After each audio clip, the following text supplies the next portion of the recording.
Top most business man. ఆయన ఎప్పుడు ఏ business పని మీద ఏ కంట్రీలో ఉంటారో ఆయనకే తెలియదు.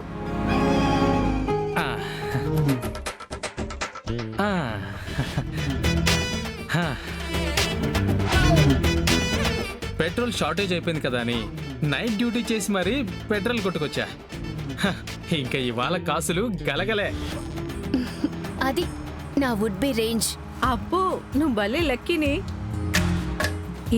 ఆ గ్రేట్ పర్సన్ ని కనీసం ఫోన్లో అయినా పరిచయం చేయవే.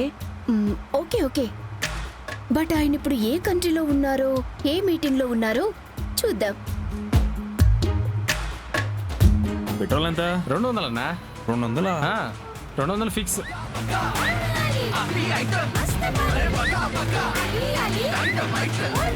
Hey my darling. Hello my dear కాబోయే వైఫ్ గారు, ఎలా ఉన్నారు? బాగున్నాను. ఎక్కడున్నారండి?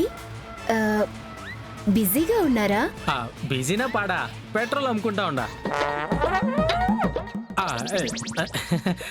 అదే దామిని గారు, అమెరికాలో పెట్రోల్ షార్టేజ్ ఉందని వాళ్ళ పెట్రోల్ మంత్రితో బేరం మాట్లాడుతూ ఉన్నాను. అయ్యో ఓ. యో కావాలనా వద్దా?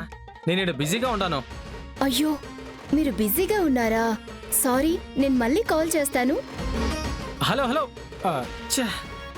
యో నీ మూలంగా అమ్మి ఫోన్ పెట్టేసి ఉన్నది. నీ పెట్రోల్ వద్దు, నువ్వు వద్దు పోవాయా. అయ్యో అనా అనా అనా అనా పాపు.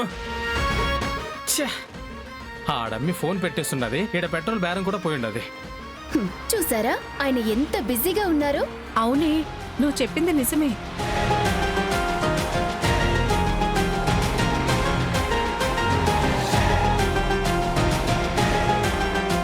ఏమైంది? పెట్రోల్ అయిపోయినట్టుంది మేడం. అబ్బా ముందే చూసుకోవాలి కదా. ఇప్పుడెలా? దగ్గరలో పెట్రోల్ బంక్స్ కూడా లేవే.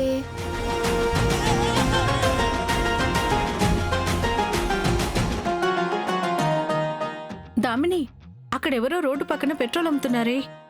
అవునే, వీఆర్ సో లక్కీ. ఏ పెట్రోల్ అయినా దొరికింది. పదండి వెళ్ళి తెచ్చుకుందాం.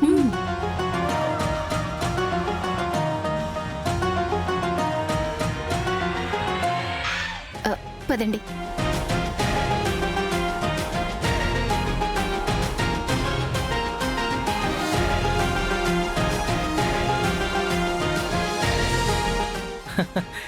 ఏందో ఈ మధ్య ఎవరిని చూసినా నా డార్లింగ్ మాత్రమే కనిపిస్తా ఉండారు.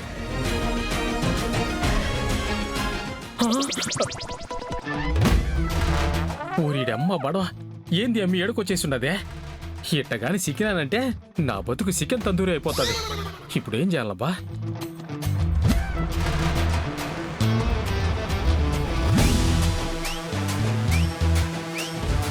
ఇదిగో.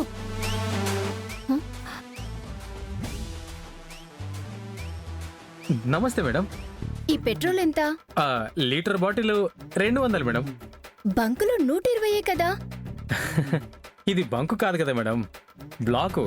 రేటు ఇట్టాగే ఉంటది. ఏంటయ్యా మరి 80 రూపాయలు ఎక్కువేంటి?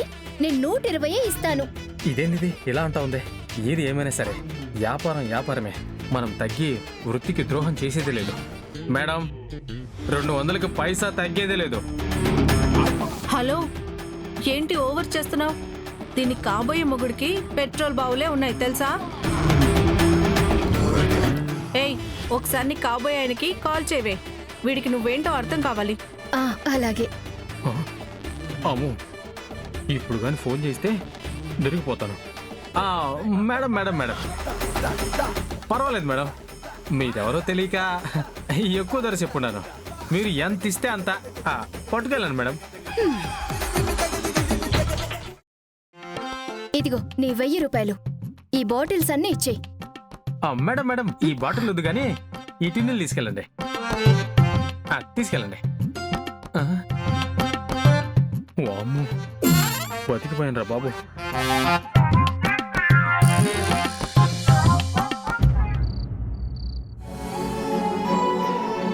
అమ్మా ఆనంద, నీ కళ్ళల్లో కనబడుతున్న ఆ దిగులు చూస్తుంటే మీ సమస్యలేవి తీరినట్టుగా అనిపించటం లేదు.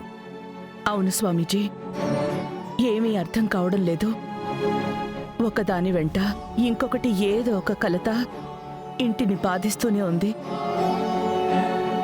మొన్నటి వరకు కోడలుగా అడుగుపెట్టిన అనన్య కుటుంబానికి పీడలా పట్టుకుని ఉమ్మడి కుటుంబాన్ని ముక్కలయ్యే పరిస్థితికి తీసుకొచ్చేంత పని చేసింది. తనని ఈ ఇంటి నుంచి వెళ్ళగొట్టాకైనా ప్రశాంతంగా అందరం ఉంటున్నావా అంటే ఎందుకో ఇల్లంతా నెగటివ్ ఫీల్తో కనిపిస్తోంది. ఇప్పుడు అమ్మాయి పెళ్లి పెట్టుకున్నాం, శుభకార్యం జరగాల్సిన ఈ సమయంలో మళ్ళీ ఏవో కొత్త అడ్డంకులు ఎదురవుతాయని మనసులో కీడు సంకేతాలు కదులుతున్నాయి స్వామి. అంతేకాదు, నా బాల్యంలో చూడలేని అమ్మ నన్ను తిరిగి చేరుకుంది గాని ఆనందపడే లోపే మళ్ళీ తను నాకు దూరం అయిపోయింది స్వామి. ఇప్పుడు తను ఏమయ్యిందో ఎక్కడుందో కూడా తెలియడం లేదు. ఎందుకు ఆ భగవంతుడు నాకు ఇన్ని పరీక్షలు పెడుతున్నాడు? ఏమీ అర్థం కావడం లేదు స్వామి. అమ్మా ఆనంద, దిగులు పడకు. ఏది జరిగినా అది నీ మంచికే అనుకో. నీ నుండి ఏ సంతోషమూ దూరం అవదమ్మా. ఇంట్లో శాంతి కలిగేలా, కీడుపోయేలా చండీ హోమం జరిపించు. ఆ అమ్మవారి కరుణా కటాక్షాలు పొందితే కుటుంబంలో ఉన్న మానసిక ఒత్తిడి, అశాంతి అన్నింటి నుంచి విముక్తి లభిస్తుంది. అంతేకాదమ్మా, దూరమైన బంధాలను సైతం కలిపే శక్తి కేవలం చండీ హోమానికి మాత్రమే ఉంది. కాబట్టి తప్పకుండా వెంటనే చండీ హోమం జరిపించండమ్మా. మీ సంకల్పం తప్పకుండా నెరవేరుతుంది. మీ అమ్మగారి జాడ కూడా నీకు ఆ అమ్మే చూపెడుతుంది.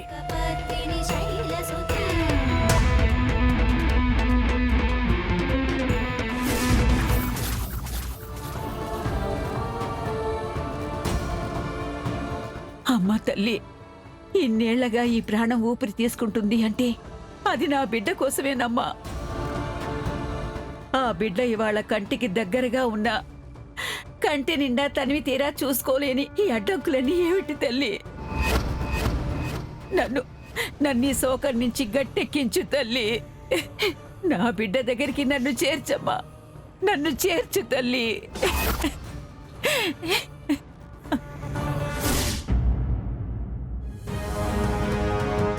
ఏంటి సమీరా, అక్కడ ఉండటం అప్పుడే బోర్ కొట్టేసిందా? వచ్చేసా? ఏ ఆ ఇంట్లో అడుగు పెడితే అక్కడే ఉండాలా? నేనేమైనా ఆ ఇంట్లో ఖైదీనా? కమింగ్ సూన్ ఆ ఇంటి కోడల్ని. అబ్బో, చూసుండవా అమ్మీ? ఆ ఇంట్లో నీకు పడాల్సిన సీన్లన్నీ ఈవిడ గారికి పడేసరికి ఆమె వాయిస్ కూడా ముదిరినట్లేదు.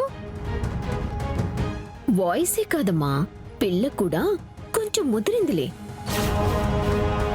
అయినా ఏమాత్రం ముదురు లేకపోతే అక్కడ ఆనంద భైరవి ముందు బెదరాల్సొస్తుంది.